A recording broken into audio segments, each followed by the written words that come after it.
Bonjour à toutes, bonjour à tous et bienvenue à notre Histoire en tête, l'émission de la Société historique de Montréal. Bonjour et bienvenue à notre Histoire en tête. Ici Laurier Lacroix.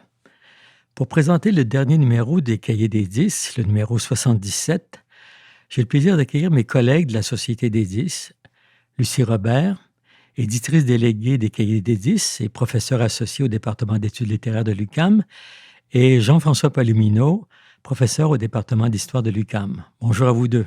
Bonjour. Bonjour. Lucie Robert ne peut être avec nous ce matin en studio. Nous la joignons par téléphone, donc ce qui explique sa voix. Merci, Lucie, encore une fois, d'avoir coordonné ce numéro 77 et de le présenter pour nos auditeurs et auditrices. Évidemment, chaque numéro des cahiers se distingue par la variété des sujets. Les lecteurs le savent. Chacun des membres des 10 est libre de choisir le propos de son texte. Est-ce que, lors de la préparation de ce numéro, en lisant et relisant les articles, Lucie, tu as vu qu'il y avait une direction particulière qui se dégageait ou qu'est-ce qui caractériserait ce numéro en particulier? Oui, alors chaque fois, c'est un peu étonnant, mais à chaque numéro, je finis toujours par présenter une ligne directrice. Et je dirais que dans ce cas-ci, la question de l'espace et du territoire m'apparaît comme dominante. Un territoire à explorer, à nommer, à occuper, à conquérir, à habiter, à décrire, à peindre, à dessiner, si on veut. Et la plupart des articles concernent précisément un coin ou l'autre qui est géographiquement identifiable et qu'il s'agit de saisir sous un angle ou sous un autre. Alors, je pense que cette fois-ci, c'est l'espace qui va de Montréal jusqu'à l'île d'Anticosti et qui se présente évidemment sur le plan historique depuis la Nouvelle-France jusqu'à aujourd'hui, très proche avec les travaux sur les recensements récents. Oui, c'est un beau lien à faire entre les différents articles, en effet. Commençons donc tout de suite à regarder le contenu de ce numéro. Chaque article, chaque numéro donc, se présente dans un certain ordre. Aujourd'hui, on va les présenter en suivant un peu l'ordre chronologique des sujets qu'ils traitent. Et si on commence par celui qui se porte sur le thème le plus ancien, c'est toi, Jean-François Palomino, qui discute des cartes géographiques du Mississippi à l'époque de Louis Joliette, qui a la palme de l'ancienneté. Tu es un spécialiste de la cartographie historique. Qu'est-ce que, en particulier, les cartes que tu étudies dans cet article et quelles questions est-ce qu'elles soulèvent? Oui, bonjour Laurier, merci de m'accueillir dans ton très beau studio. Très heureux, très honoré d'être ici, d'avoir publié mon premier article dans les Cahiers des 10. Et puis, je suis content que Lucie évoque la question du territoire. Et on va même plus loin que Montréal ou Anticosti, jusqu'au Mississippi. D'ailleurs, avec cet article que j'ai écrit, que j'ai voulu rappeler sous un angle précis. Donc, tu l'évoquais, Laurier, les cartes géographiques, et j'y reviendrai. Donc, l'expédition de Louis Joliette, de Jacques Marquette et d'autres Français qui étaient avec eux dans l'Ouest américain, donc jusqu'au fleuve Mississippi. Joliette, c'était un commerçant de fourrure en Nouvelle-France. Marquette, un missionnaire jésuite. Et tes auditeurs se souviendront que cette expédition a été entreprise il y a longtemps, 350 ans. Ce fut une expédition de longue haleine. Joliette a quitté la vallée du Saint-Laurent en 1672 pour y retourner 2 ans plus tard, en 1674. Et jusque-là, le Mississippi était absent des cartes qui circulaient en Europe. Le Mississippi et tous les peuples autochtones là, qui longeaient, qui étaient situés le long du fleuve, les Illinois, les Kapas, les Panis, etc. Et l'une des particularités de cette expédition, c'est qu'elle a généré une quantité assez importante de cartes géographiques qui sont aujourd'hui conservées dans différents centres d'archives en France, aux États-Unis, au Canada. Et ces cartes avaient interpellé quelques historiens par le passé depuis plus de 100 ans. Et j'ai voulu en faire une lecture différente de ce qui avait été écrit par le passé à leur sujet. Alors, je m'intéresse à différents éléments qui sont présents sur les cartes, évidemment les éléments géographiques, mais aussi la toponymie, l'iconographie un peu en partie. Et surtout, j'essaie de comprendre dans quel contexte les cartes ont été dessinées, comment elles sont utilisées sur le terrain un peu, mais surtout pour convaincre les autorités dans la colonie et à Versailles, hein, de, revoir les politiques de développement colonial, de développement géographique et protéger aussi des intérêts économiques locaux. Donc, c'est de cette façon que j'ai relu. Je n'ai pas le temps de m'étendre énormément là, sur le détail de l'article, mais c'était vraiment un plaisir pour moi de l'écrire. Merci. Je pense que ça donne assez de pistes et d'indices pour nous piquer, mais l'article est vraiment passionnant et bien illustré. Un autre article qui porte sur la Nouvelle-France, c'est celui de Louise Poitier, qui est historienne et archéologue à Pointe-à-Calière et qui revient sur l'importante Grande Paix de Montréal en 1701. Louise Poitier explicite le rôle du gouverneur des Calières à partir des sources inédites. Lucie Robert, est-ce que tu pourrais nous rappeler à quoi ça rapporte l'argumentaire de Louise Poitier? Alors, Louise ici soulève en fait une question de fond qui est celle de la capacité qu'a l'archéologie d'expliquer la paix. On connaît les travaux archéologiques sur la guerre. On trouve des munitions, des cadavres, des armes. Mais sur la paix, que peut-on dire? Que peut dire que peut dire l'histoire des fouilles archéologiques réalisées sur le site de la ville de Montréal et sur le domaine de Calière, qui est effectivement fait par le musée. Alors, l'idée ici, c'est de revoir quelle sorte d'artefacts les recherches ont livré. Et à propos de cette grande paix, dont on se rappellera qu'elle a une dimension continentale, qu'elle convoque 38 nations autochtones, 1300 ambassadeurs, et qui va donner, pour les années qui suivent, une sorte de paix relative, une sorte de sérénité au développement économique de la Nouvelle-France.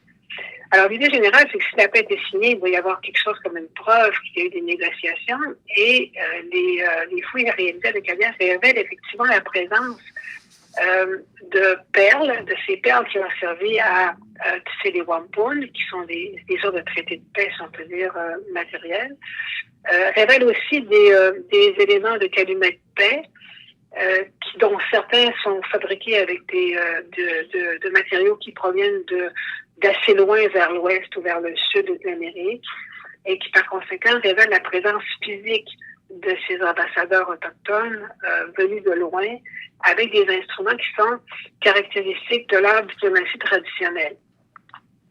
Ça, c'est son premier élément. Le deuxième élément, c'est à partir de là, comment essayer d'imaginer ou de saisir le type de négociation qui a culminé à cette grande paix. Et Louise rappelle que le gouverneur Louis-Hector de Calière a un frère qui s'appelle François de Calière, qui lui-même est ambassadeur auprès du roi de France en Europe, auprès des grandes cours européennes, et qui, à la fin de sa carrière, va publier un ouvrage qui s'intitule « De la manière de négocier avec les souverains ».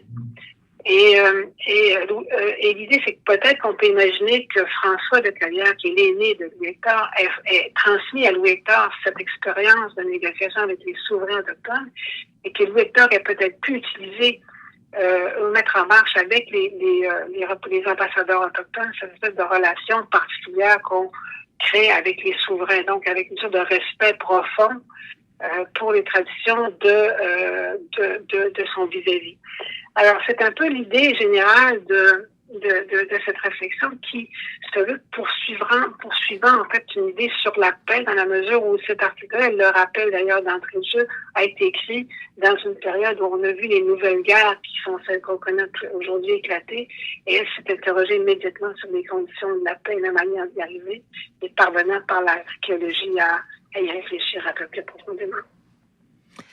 Oui, en fait, on a beaucoup écrit sur la Grande Paix de 1701, mais effectivement, l'article de Louise, par ces deux angles-là, éclaire de façon nouvelle cette Grande Paix, parce que la question, effectivement, comment négocier cette paix avec autant de personnes, et donc la clé qu'elle propose à travers le texte du frère de M. de Calière est très intéressante. Oui, c'est un magnifique article. C'est cette idée de mettre en valeur le fait que le rituel diplomatique et protocolaire qui a servi de base, c'est celui des Autochtones d'abord et avant tout. Exactement, oui. Il y a un dernier article qui se rapporte à la période de la colonie française, c'est celui de Denis Delage, qui traite de la délicate question du sang, qui détermine l'identité des Autochtones. Entre les populations, évidemment, on pensait qu'elle disparaîtrait. Maintenant, elle s'accroissent en grand nombre, les populations autochtones. Donc, dans quel contexte se sont définies les nations autochtones au 17e et 18e siècle? Et donc, Denis Delage s'intéresse à cette question de l'identité autochtone. Est-ce que Jean-François et Lucie, vous pouvez nous en parler de cet article? Je peux en parler un peu, oui. J'ai éprouvé du plaisir, comme d'habitude, à lire Denis Delage, donc sur ce sujet que tu mentionnes, Laurier. Denis nous rappelle qu'au 17e siècle, on a souhaité que les Blancs, les Autochtones se marient, que l'identité autochtone soit diluée, assimilée. Et les colonisateurs français étaient convaincus de la supériorité culturelle, matérielle, spirituelle de leur civilisation. Ils pensaient donc faire une œuvre de bienfaisance en favorisant cette assimilation. Mais les populations autochtones, au contraire, ne sont pas disparues et ont maintenu leur identité propre. Et on a assisté à un scénario inverse, et c'est ce que nous raconte Denis Delage. Il y a eu des mariages interculturels entre Blancs et Autochtones, mais bien souvent, dans ces mariages, ce sont les Européens qui ont intégré l'univers culturel autochtone. Alors, de nombreux Canadiens, coureurs de bois, voyageurs, se sont autochtonisés, si on peut utiliser le néologisme, au grand désarroi des autorités coloniales qui ne parviennent pas à contraindre ce mouvement. Alors, de nombreux mariages ont lieu à l'extérieur de la colonie, dans les pays autochtones.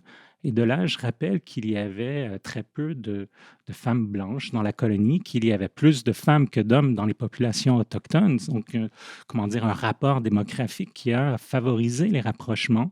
Il cite des témoins de l'époque comme l'ingénieur Louis Franquet, le botaniste Pierre Kahn aussi et d'autres encore. Et puis, Delage explique cet attrait pour la civilisation autochtone par l'harmonie sociale, l'esprit de fraternité, la fraternité des réseaux familiaux, la société sans stratification, sans hiérarchie, sans contrainte imposée d'en haut, une société égalitaire, l'absence d'association entre sexualité et péché, aussi la liberté sexuelle des femmes, l'absence d'intérêt pour la virginité nuptiale. Et Delage rappelle qu'il y a une longue proximité historique des Canadiens et des Autochtones. L'intermariage a engendré des lignées plus résistantes à la maladie, plus nombreuses. Et enfin, Delage termine cet article en rappelant ce qu'il écrit avec Jean-Philippe Warren dans Le piège de la liberté, à savoir que des conditions favorables permettaient le rapprochement et la cohabitation des Français et des Autochtones, soit le régime monarchique féodal qui ne préconisait pas l'achat de terres et l'expropriation, la superposition de droits dans le régime seigneurial, la valorisation et l'apprentissage de langues autochtones par les missionnaires, la faible ampleur de l'immigration française, entre autres. Ma foi, Jean-François, tu as bien présenté cet article. Lucie, sur cette question du métissage, de la rencontre des populations des colons avec les Autochtones, est-ce qu'il y aurait quelque chose à rajouter ou Jean-François nous a tout dit? Je pense que l'idée, c'est peut-être de simplement placer cet article-là dans la série des articles publiés par Denis Delage jusqu'à maintenant, qui pose la question, en fait, de savoir qui est un autochtone et qui ne l'est pas, et quelles sont les conditions juridiques qui ont été faites par les divers gouvernements à cette citoyenneté autochtone. Et par conséquent, l'idée, c'est de retravailler toute l'histoire de ces données juridiques, qui va poursuivre, d'ailleurs, qui annonce pouvoir poursuivre dans les prochains numéros aussi. Cette intervention au profit des peuples autochtones qui sont des interventions juridiques en cours ces temps-ci. Mais autrement, je n'ai rien à ajouter sur les contenus de Jean-François qui est excellent. Non, c'est ça. Comme on dit, le plaisir à lire Denis est toujours immense. Alors, avant de poursuivre l'étude de ce numéro, la présentation de ce numéro, on va faire une courte pause musicale. V'là le bon vent, v'là le joli vent, v'là le bon vent, mamie m'appelle. V'là le bon vent, v'là le joli vent, v'là le bon vent, mamie m'attend. Derrière chez nous y'a un étang, derrière chez nous y'a un étang. Trois beaux canards s'en vont baignant. V'là le bon vent, v'là le joli vent, v'là le bon vent, mamie m'appelle. V'là le bon vent, v'là le joli vent, v'là le bon vent, mamie m'attend. Trois beaux canards s'en vont baignant, trois beaux canards s'en vont baignant. Le fils du roi s'en va chassant. V'là le bon vent, v'là le joli vent, v'là le bon vent, mamie m'appelle, v'là le bon vent, v'là le joli vent, v'là le bon vent, mamie m'attend. Le fils du roi s'en va chassant, le fils du roi s'en va chassant, avec son grand fusil d'argent. V'là le bon vent, v'là le joli vent, v'là le bon vent, mamie m'appelle, v'là le bon vent, v'là le joli vent, v'là le bon vent, mamie m'attend. Avec son grand fusil d'argent, avec son grand fusil d'argent, puis le noir, tu as le blanc. V'là le bon vent, v'là le joli vent, v'là le bon vent, mamie m'appelle, v'là le bon vent, v'là le joli vent, v'là le bon vent, mamie m'attend. Visa le noir, tu as le blanc, visa le noir, tu as le blanc, fils du roi, tu es méchant. V'là le bon vent, v'là le joli vent, v'là le bon vent, mamie m'appelle, v'là le bon vent, v'là le joli vent, v'là le bon vent, mamie m'attend. Ô fils du roi, tu es méchant, ô fils du roi, tu es méchant, d'avoir tué mon canard blanc. V'là le bon vent, v'là le joli vent, v'là le bon vent, mamie m'appelle, v'là le bon vent, v'là le joli vent, v'là le bon vent, mamie m'attend. D'avoir tué mon canard blanc, d'avoir tué mon canard blanc, par-dessus l'aile il perd son sang. V'là le bon vent, v'là le joli vent, v'là le bon vent, mamie m'appelle, v'là le bon vent, v'là le joli vent, v'là le bon vent, mamie m'attend. Par-dessus l'aile, il perd son sang, par-dessus l'aile, il perd son sang, ses yeux lui sortent des diamants. V'là le bon vent, v'là le joli vent, v'là le bon vent, mamie m'appelle, v'là le bon vent, v'là le joli vent, v'là le bon vent, mamie m'attend. De ses yeux lui sortent des diamants, de ses yeux lui sortent des diamants, de son bec l'or et l'argent. V'là le bon vent, v'là le joli vent, v'là le bon vent, mamie m'appelle, v'là le bon vent, v'là le joli vent, v'là le bon vent, mamie m'attend. Alors ici, Laurier Lacroix, je suis en présence de Jean-François Polémineau en studio et de Lucie Robert qui est au téléphone et pour présenter le numéro 77 des Cahiers des 10. Et on se penche maintenant sur 3 articles qui se rapportent au 19e siècle et dans l'ordre chronologique, celui de Christian Blais qui traite de la propriété de la Côte-Nord terre-neuvienne et du Labrador entre 1774 et 1831. Lucie Robert, est-ce que tu peux nous en parler? Oui. Alors, Christian est un bibliothécaire à l'Assemblée nationale et est toujours préoccupé par les débats, les enjeux légaux et les discussions qui ont pu avoir dans les diverses assemblées depuis le 18e siècle à propos du territoire du Québec. Dans ce cas-ci, il s'agit d'une contribution à l'histoire de la Basse-Côte-Nord et du Labrador, qui est une région qui reste indéfinie jusqu'au milieu du 19e siècle. Normalement, c'est une région qui va de la rivière Saint-Jean, c'est-à-dire à peu près Mingan, jusqu'à Terre-Neuve. Sans interruption, sans division, sans la division qu'on connaît actuellement entre les deux, entre Québec et Terre-Neuve. Alors, l'idée ici, c'est évidemment de rappeler que la propriété ou la responsabilité de ce territoire a été constamment remise en question depuis le régime français jusqu'en 1867. La Basse-Côte-Nord a été propriété conférée à Terre-Neuve par Londres. Le Québec le Bas-Canada a revendiqué la Basse-Côte-Nord qui lui est revenue. Mais maintenant, une fois qu'on a un territoire, il faut l'occuper, il faut l'explorer, il faut le défendre, il faut le soutenir et le patrouiller. Et évidemment, il faut débloquer des budgets pour des patrouilleurs, des bateaux qui font le tour pour protéger les résidents, les pêcheurs et les chasseurs. Et bien, c'est ici un peu le récit qu'il fait des diverses interventions qui ont suivi, notamment quelques éléments un peu mythiques de cette époque, comme l'aventure du bateau, le Kingfisher, qui est un bateau qui a été mis à l'eau en 1827 et qui est devenu un peu le symbole de la présence canadienne dans le golfe du Saint-Laurent. Mais aussi appelé la présence des légendes concernant l'identité dans le roman de Philippe Auvergne-Gaspétis, l'influence d'un livre. Alors, c'est un peu le tour de cette question faire le tour du propriétaire, comme on dit, sur cette question de la Basse-Côte-Nord dans le discours ayant pensé canadienne de la première moitié du 19e siècle. Donc, avant que le commandant Pierre Fortin soit chargé de ramener l'ordre de façon officielle entre 1852 et 1867 sur sa goélette canadienne. Donc, l'idée, c'est aussi de voir comment ce francophone a pu être amené à faire ce premier francophone est amené à faire cette première patrouille. Oui, c'est une période, de toute façon, de l'histoire du Bas-Canada, le début de la colonie anglaise et tout ça, et en plus pour une partie aussi éloignée qu'on connaît moins bien. Donc, c'est un article qui fait vraiment, qui est une découverte. C'est un sujet, je pense, assez inédit. Absolument. On n'a pas idée de qui gère cet espace-là, puis qui c'est qui les connaît même, puis c'est ce qui fait le tour de la question. Alors, le numéro vaut la peine pour cet article-là lui-même, chers auditeurs.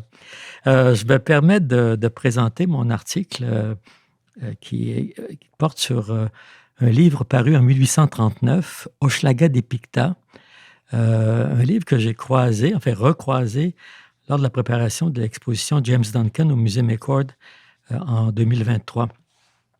Hochelaga des Pictats, on le sait, c'est un ouvrage qui est très souvent cité par les historiens de Montréal de la première moitié du 19e siècle parce qu'il fait un portrait contemporain de la ville en reproduisant plusieurs bâtiments qui sont alors existants et qui sont disparus depuis. Mais on regarde je dirais qu'une soixantaine de pages de ce livre de 300 pages, et donc j'ai voulu en savoir un peu plus sur ce livre, ce qu'il avait fait, dans quelles circonstances. La première chose qui m'a intéressé, c'est évidemment le titre, Hochelaga des Pictats. On est en 1839. Pourquoi donner un titre latin à cet ouvrage? En fait, il est en partie latin parce qu'il y a seulement le mot des Pictats, des pingere représentés, des peintres, alors que l'auteur, son auteur, Newton Bosworth, retourne au nom amérindien du site. Donc, il fait une espèce de mélange pour donner une antiquité, je dirais, à la ville de Montréal, pour lui donner une antériorité qu'elle n'a pas, mais rappeler finalement son archéologie, quelque chose qui va revenir à la fin du livre. Et donc, ces 300 pages-là, en plus du secteur souvent cité de la partie contemporaine, est très riche, et il est dû à un éditeur, William Grieg, un éditeur qui est actif à Montréal pendant une vingtaine d'années, qui a l'idée probablement à partir du modèle d'un livre qui a été publié à Québec en 1829, un livre qui s'appelle « The Picture of Quebec », publié par George Bourne, qui est donc un guide illustré de Québec, une histoire illustrée de Québec, probablement qui a l'idée de faire la même chose. En fait, c'est le modèle qui est cité à quelques reprises dans l'ouvrage.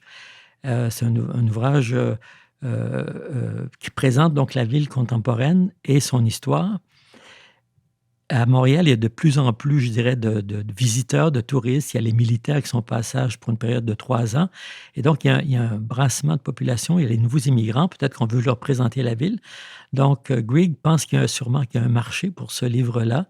Et il demande à un de ses collègues, un pasteur baptiste, parce que lui-même, Grieg est de profession baptiste, Newton Bosworth, d'écrire ce texte. Et d'après des regroupements, on peut penser que le livre a été écrit, en gros, entre janvier et juin 1837, alors qu'il va paraître qu'en 1839. Ce qui est particulier, donc en plus des illustrations de James Duncan, qui est un artiste d'origine irlandaise qui arrive à Montréal en 1830, va dessiner une quarantaine d'illustrations pour ce livre-là, donc un frontispice, 7 illustrations pleines pages qui sont des vues de Montréal, plus des vues de bâtiments, donc une iconographie très riche. Et on se posait toujours la question qui a fait Duncan a dessiné les bâtiments, mais qui a gravé pour le livre? Les gravures sont signées d'un certain P. Christie. Et j'émets l'hypothèse que les dessins de Duncan ont été envoyés à Édimbourg pour être gravés par Peter Christie. Et c'est donc le temps d'envoi des dessins entre 1937, le moment où Bosworth écrit son livre et la commande est faite, et la publication en 1939, qui explique en partie le retard dont parlent les auteurs et l'éditeur et pour inclure justement ces illustrations dans le livre. Donc, un livre très bien illustré, mais ce qui est particulier, c'est justement la partie sur l'histoire de Montréal.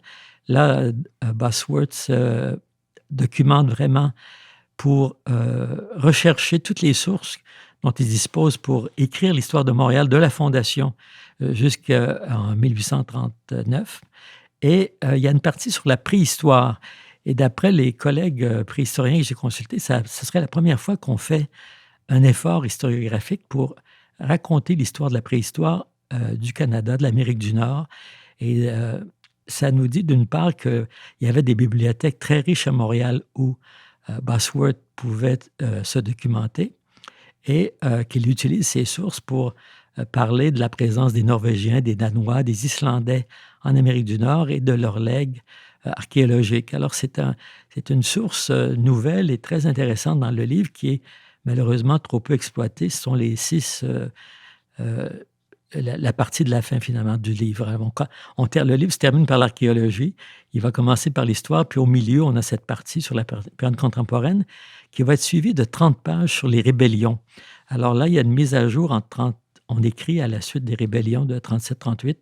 L'histoire, c'est toujours écrit du point de vue impérialiste, mais c'est intéressant d'avoir ce condensé très frais de l'histoire de Montréal pendant la période 37-38. Alors, un ouvrage vraiment très à la page paru en 1839 qui nous montre un Montréal de la première moitié du 19e siècle qui est en grande partie disparu. Il y a un livre qui est toujours utilisé et qui a été réédité à plusieurs reprises et enrichi depuis le temps. J'ai pris beaucoup de temps pour parler de cet ouvrage, mais il y a une note de recherche qui va conclure notre période. Peut-être que Jean-François peut nous en parler. Oui, je peux certainement, Laurier. Donc, c'est une note de recherche d'Yvan Lamonde qui porte à notre attention un document inédit du milieu du 19e siècle. C'est un document qui est conservé aux archives de l'Université du Québec à Trois-Rivières, dans le fonds de la famille Beaubien. Donc, c'est un document manuscrit de 36 pages. C'est un document qui n'est pas précisément daté. Lamonde nous dit qu'il est postérieur à 1853 et il s'agit d'un projet de regroupement des instituts canadiens. Donc, les instituts canadiens, un thème évidemment qui est familier à Yvan Lamonde.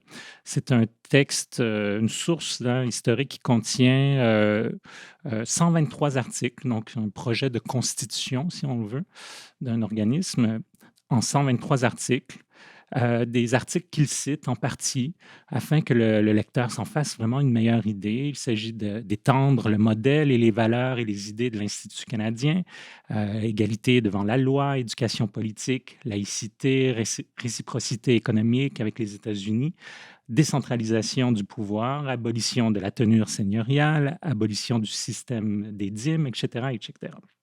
Donc, c'est un projet qui n'aura pas de suite et qui semble surgir et repartir tel un météore là, dans les annales de l'Institut canadien.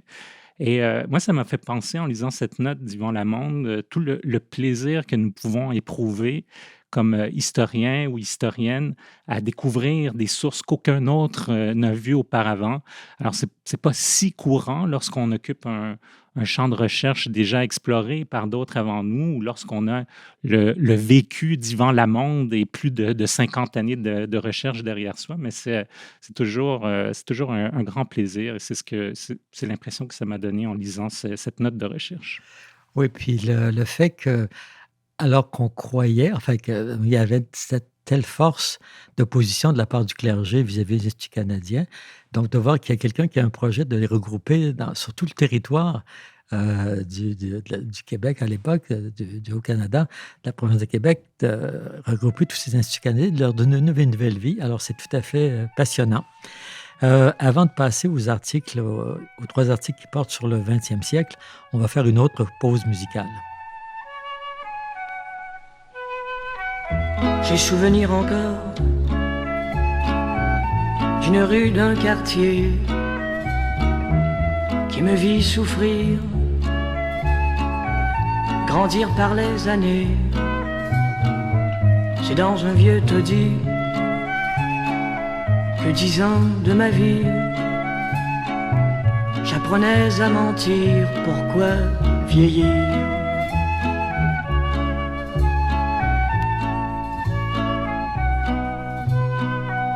J'ai souvenir encore d'une vieille maison que l'on se partageait, chacun à sa façon. Un logement bien chauffé, on a si bien gelé. Les rats dans l'escalier prenaient leur déjeuner.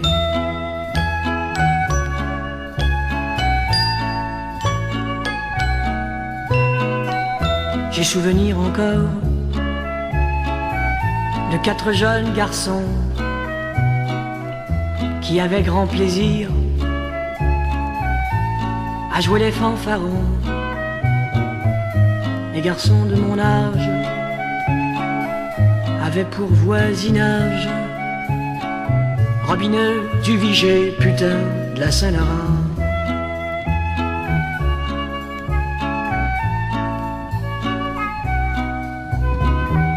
J'ai peu de souvenirs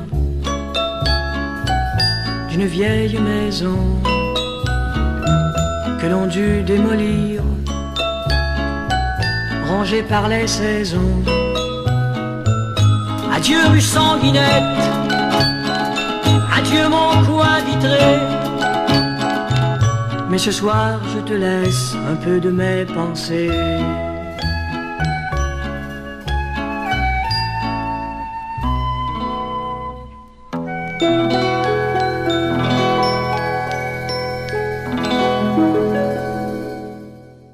Ici Laurier Lacroix, donc je m'entretiens avec Jean-François Palomino et Lucie Robert du numéro 77 des Cahiers des 10. Et nous allons aborder maintenant les 3 articles qui portent sur le 20e siècle, et un en particulier qui porte en fait sur le tournant du 20e siècle.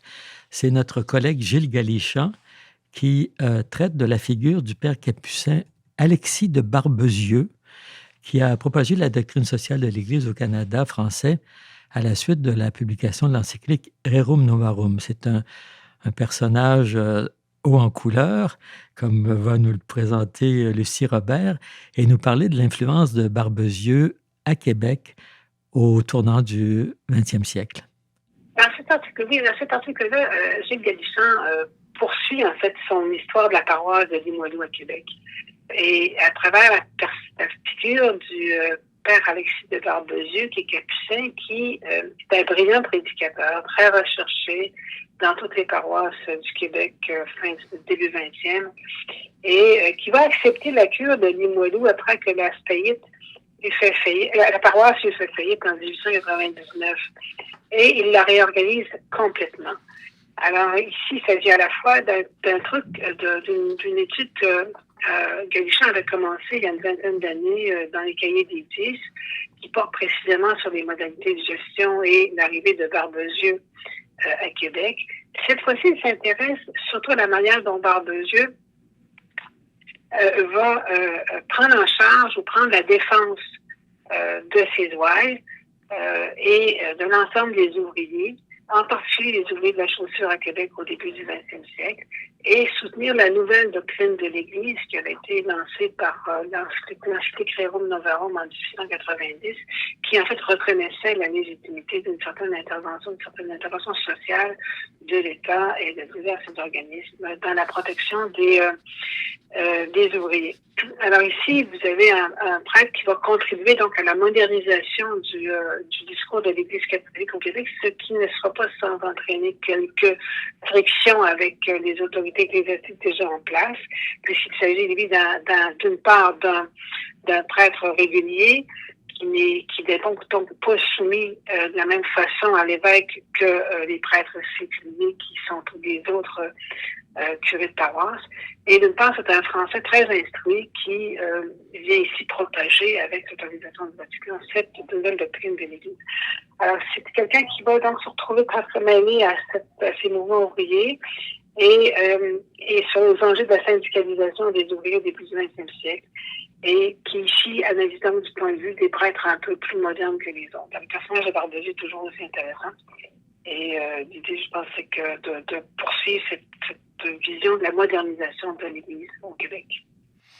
Oui, c'est un des nombreux acteurs qui ont participé justement aux transformations qui vont marquer le milieu ouvrier et le secteur du travail en général, les milieux syndicaux au Québec au début du 20e siècle. Ils coloraient d'une façon tout à fait particulière. Donc, même si les numéros semblent un peu hétérogènes, on voit qu'il y a de la suite dans les idées chez les membres des 10 et qu'on poursuit parfois des filons, des dadas qui nous intéressent particulièrement. Et c'est un peu le cas de Jocelyne Mathieu, qui apporte un complément à l'article qu'elle a publié dans le numéro précédent. Non, il y a 2 numéros, je crois, sur la journaliste Georgina Lefebvre, qui signait du pseudonyme Ginevra dans le quotidien Le Soleil de Québec entre 1905 et 1934. À la suite de la lecture du premier article, des membres de la famille sont entrés en contact avec Jocelyne Mathieu et ils vont apporter une documentation des sources premières qui étaient conservées dans la famille et qui ajoute un complément d'information important sur cette pionnière du journalisme féminin. Et donc, tout ce nouveau matériel, Jocelyne Mathieu l'exploite dans un article que va nous présenter Lucie Robert, qui est au téléphone. Oui, alors écoutez, je pense que Jocelyne a rencontré le même bonheur que Yvan Lamonde en retrouvant l'initiative sur les Instituts canadiens dont parlait Jean-François tout à l'heure. L'idée ici, c'est de voir qu'un article qu'on publie apporte une nouvelle documentation qui permet de compléter à la fois la biographie de Georgina Lefebvre, et c'est ce qu'elle fait ici, et puis en même temps de réfléchir un peu plus profondément sur ce qu'est la carrière d'une femme professionnelle au début du 20e siècle. On imagine mal une femme professionnelle entre 1900 et 1905 et 1934, et c'est pourtant le cas de Georgina Lefebvre qui donc signe sous pseudonyme de Ginevra dans le quotidien Le Soleil la chronique féminine pendant toutes ces années, mais qui va aussi travailler très activement dans la Ligue antituberculeuse et le lancement des campagnes des thèmes de Noël, et qui est aussi présidente de la Ligue catholique féminine, en fait, qui est un peu partout. Et c'est donc une pionnière. On est devant la première chroniqueuse stable du Soleil à Québec, une des premières journalistes du 20e siècle. Il y en a eu quelques autres avant elle, Madeleine, Josette ou Fazette, qui portent toujours des pseudonymes de ce genre-là. Mais ici, on a quelqu'un qui va faire le travail pendant 30 ans, et les documents que Jocelyne a réussi à obtenir de la famille nous présente Georgina en voyage, Georgina qui doit faire des conférences devant d'autres femmes, devant d'autres groupes pour expliquer ce qu'est son travail, son rôle. Donc, c'est pas seulement quelqu'un qui écrit sa chronique féminine ou son courrier du cœur, mais c'est quelqu'un qui a un investissement social beaucoup plus important et qui a une envergure et un rayonnement qui mérite d'être vue. Alors, elle est parmi, par exemple, les fondatrices du Club des femmes journalistes, et de ce point de vue, elle va aussi léguer à celles qui suivent son expérience, et celles qui suivent vont bien délirantes dans les hommages au moment de son décès. Oui, je pense que cette documentation-là permet justement de comprendre le rayonnement et l'importance du rôle qu'elle a joué dans la vie sociale, la vie des femmes et la vie de la société en général à une période importante, enfin, qui suit un peu celle de Barbezieux, mais qui montre les transformations justement que le Québec vit à ce moment-là. Parlant de transformation, notre collègue Simon Langlois, le sociologue de l'Université Laval, analyse pour sa part dans son article qui porte sur la question de l'immigration et des classes sociales au Québec, mais son article est tout à fait contemporain et tout à fait d'actualité dans la mesure où il se base sur des données de l'année 2016. Et donc, ça lui permet de voir comment s'intègrent et comment se distribuent en quelque sorte ces populations immigrantes au Québec tout récemment, et on sait que c'est un sujet toujours bien d'actualité, comme nous rappellent les informations chaque soir. Est-ce que, Lucie, tu peux résumer les principales conclusions de son article? Je pense que les conclusions de Simon concernent donc vous disiez l'importance la situation des personnes migrantes, c'est-à-dire des personnes qui ne sont pas nées au Québec en 2016. Et je pense que la première conclusion de Simon, c'est celle qui met en évidence l'importance et le rôle du recrutement qu'opère le gouvernement du Québec dans les populations migrantes. On est devant ici une population migrante qui est essentiellement composée de personnes recrutées, c'est-à-dire qu'on va chercher des gens avec des spécialisations utiles et des formations scolaires nécessaires pour le développement du Québec. Et on a à côté de ça une deuxième tranche de néo-québécois qui sont en fait des demandeurs d'asile ou des réfugiés. Et les deux catégories ne se distribuent pas de la même manière. Alors, d'une certaine façon, la première, le recrutement des immigrants qui arrivent ici par l'effet du recrutement vont présenter des caractéristiques sociologiques assez intéressantes. Ce sont des gens qui sont très représentés chez les professionnels, les cadres supérieurs, les spécialistes de leur domaine, et donc qui contribuent à l'augmentation des salaires moyens, qui contribuent à la présence, à l'augmentation des classes moyennes également. Ils sont peut-être moins représentés dans les classes de direction parce qu'ils n'ont pas les anciennetés et les réseaux nécessaires, mais ce sont des gens donc, qui contribuent très nettement à l'enrichissement de la moyenne de la population du Québec. Comparativement aux immigrants, aux réfugiés, et aux immigrants économiques qui, eux, sont au contraire des gens qui sont moins scolarisés, dont les diplômes ne sont pas reconnus ou on fait l'objet de discussions à l'infini. Donc, on ne reconnaît pas la valeur des diplômes, on ne reconnaît pas l'importance des diplômes. Et ces gens-là doivent accepter des emplois qui sont beaucoup moins qualifiés. Et ce sont eux qui, en fait, se retrouvent au bas de l'échelle actuellement dans l'économie québécoise. Alors ça, c'est vrai pour les hommes. Pour les femmes, la situation est un peu différente. C'est-à-dire que chez les femmes professionnelles, la situation est assez identique à celle des hommes. Il n'y a pas beaucoup de modifications. Les femmes sont recrutées pour leurs compétences dans l'enseignement, dans la santé, et peut-être plus que dans l'administration dans ce cas-là ou en ingénierie. Mais leur représentation sociologique, c'est semblable. Du côté des réfugiés ou des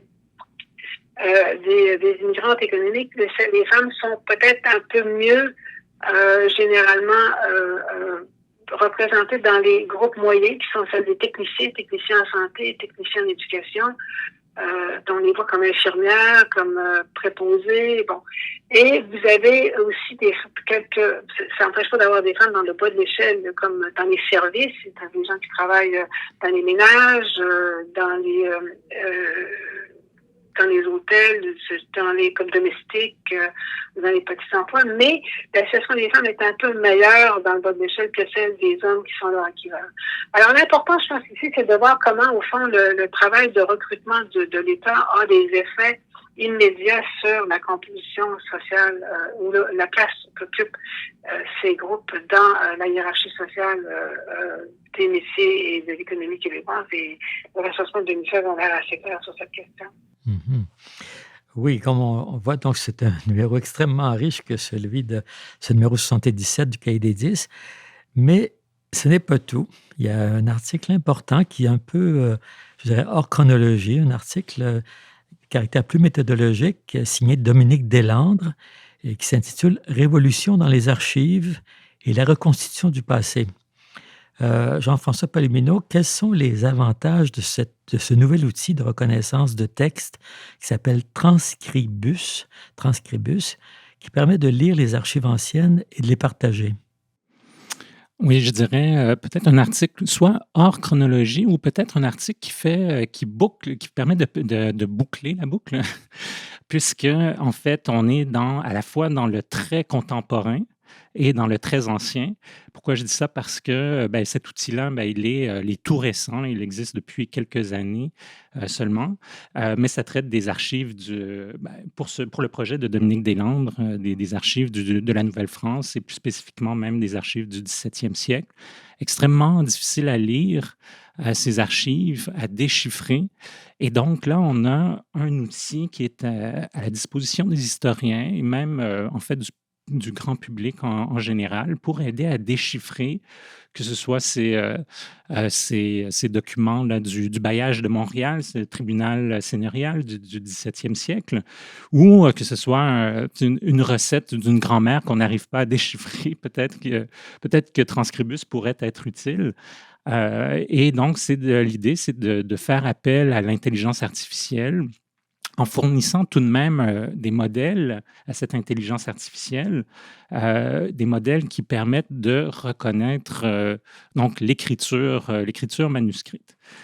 Jusqu'à tout récemment, dans les bibliothèques nationales, donc les bibliothèques en général, on pouvait numériser, on ossérise les documents, c'est-à-dire qu'on permet de reconnaître le caractère imprimé des livres, des revues, des journaux, ce qui permet ensuite une recherche plein texte dans des collections numériques, des bibliothèques numériques. Mais on était limité pour ce qui était des archives manuscrites. Et c'est là qu'entre en jeu Transcribus et d'autres outils aussi. C'est pas le seul Transcribus. C'est lui que j'utilise moi personnellement aussi actuellement, mais éventuellement je pourrais changer. Et l'autre intérêt donc de Transcribus, c'est que c'est une plateforme collaborative. C'est-à-dire qu'on peut être plusieurs à travailler sur un texte difficile à déchiffrer. Et de partager les résultats de transcription. Et donc, ça permet de planifier des projets de grande ampleur, si on veut. Si on a plusieurs personnes qui sont intéressées à faire de la paléographie, eh bien, on peut travailler ensemble. C'est ce que fait les groupes de recherche actuellement sur l'histoire de la Nouvelle-France avec des paléographes aguerris ou des paléographes en herbe. On essaie d'avancer la transcription des documents d'archives sur la Nouvelle-France. Et c'est un peu cette histoire très jeune que nous raconte Dominique Deslandres dans son article. Qu'est-ce que je peux dire d'autre aussi? Oui, Transcribus, moi-même, je l'utilise dans le cadre de mes cours pour montrer que l'histoire peut faire appel à des outils technologiques très, très récents aussi, qui peuvent nous être utiles pour justement aider à mieux comprendre les sources d'une autre époque qui nous raconte cette société coloniale française en Amérique du Nord, à Montréal. Et Dominique Deslandres, plus spécifiquement, travaille sur les esclaves à Montréal. Donc, ça lui permet de trouver des éléments qui étaient passés inaperçus jusqu'à présent. Donc, on va chercher des petites perles là, qui sont cachées ici et là dans les sources grâce à cette reconnaissance de l'écriture manuscrite. Et les bibliothèques nationales, les archives nationales entrent de plein pied aussi dans cette technologie pour en faire profiter leurs usagers également qui consultent leurs documents en ligne. Voilà en gros. Oui, Transcribus, donc K-R-I-B-U-S, Transcribus. Oui, on apprend à se servir de ce nouvel outil donc, que maîtrise maintenant Dominique Deslandres. Et je sais si vous avez déjà tenté de déchiffrer des sources manuscrites du 17e ou 18e siècle, vous avez sans doute remarqué que les notaires en particulier n'étaient pas des modèles d'écriture, en fait, et donc sont parfois très difficiles à lire. Et donc, la mise en commun et le fait qu'on ait entré le modèle d'écriture d'une personne dans le système permet de lire les autres documents de façon presque automatique, en fait. C'est une grande évolution qui va aider justement la science historique du XVIIe siècle. Eh bien voilà, ça termine la présentation du numéro 77 des Cahiers des 10. Je vous remercie, Lucie Robert et Jean-François Palomino, d'avoir accepté de partager vos lectures de ce numéro. Si vous me permettez, Laurier, je voulais aussi vous remercier de votre contribution au Cahier des 10 ces dernières années. Vous avez choisi de devenir un membre émérite et de céder votre siège pour les prochains numéros. Et donc, les 10 accueillent l'année prochaine Jacques Desrochers, conservateur au Musée des Beaux-Arts de Montréal, pour prendre votre relève. Ouais. Mais je voulais d'abord vous remercier de toutes ces années et de tous ces articles. Merci beaucoup. Ce numéro 77, il est complété, comme toujours, par la chronique de la recherche, qui souligne justement l'arrivée de Jean-François Palomino comme membre des 10 au fauteuil numéro 2. Donc, on trouve les discours de présentation et celui également qui présente Roland Villot, qui s'est vu remettre le prix des 10 2023. Et comme toujours, dans chaque numéro, ce qui est très utile et qu'on ne trouve pas toujours dans les revues, c'est un index exhaustif des articles qui est préparé par notre collègue Gilles Galichan. Le numéro 77 des Cahiers des 10 est édité par les éditions La Liberté. Il peut être commandé en ligne sur le site de la Société des 10 ou sur celui des éditions La Liberté. Bonne lecture.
Nous en sommes maintenant à la fin de cette émission.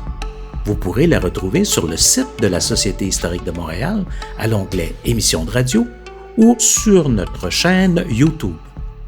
Nous vous invitons, si ce n'est déjà fait, à devenir membre de la Société historique de Montréal, ce qui nous permet de produire ces émissions. Alors, merci de nous avoir écoutés et à la semaine prochaine.